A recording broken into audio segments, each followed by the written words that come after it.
The only gift that God wants from Adam, watch, God wants nothing from Adam. He doesn't want anything in the earth. He doesn't want Adam to kill a lamb. No.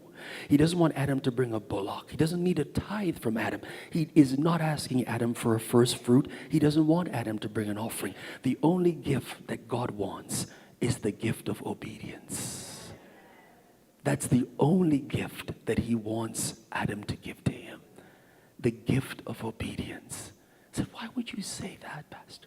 The gift of obedience. Because it is through obedience that God measures Adam's honor for him. Obedience measures honor. Yes.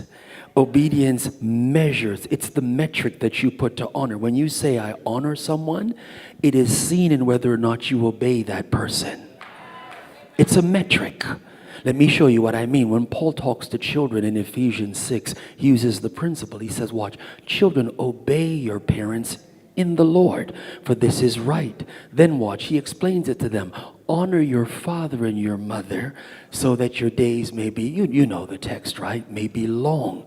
It is in honoring God that Adam obeys him, and that's the only gift that God wants. May I teach you something else? God really doesn't want your tithe. He doesn't want your first fruit. He doesn't want your offerings. What he's really after is your obedience. That's why to obey is better than sacrifice.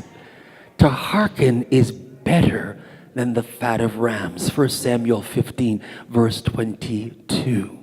That's why when the Messiah comes in the Psalm 40, he says, sacrifice and offerings thou wouldest not, but a body hast thou prepared for me. And lo, I come in the volume of the book.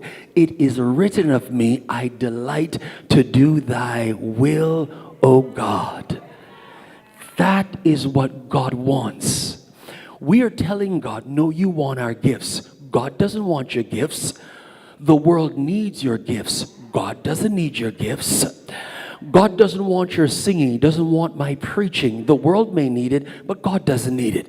What God wants from me is obedience. That's all he wants, is obedience.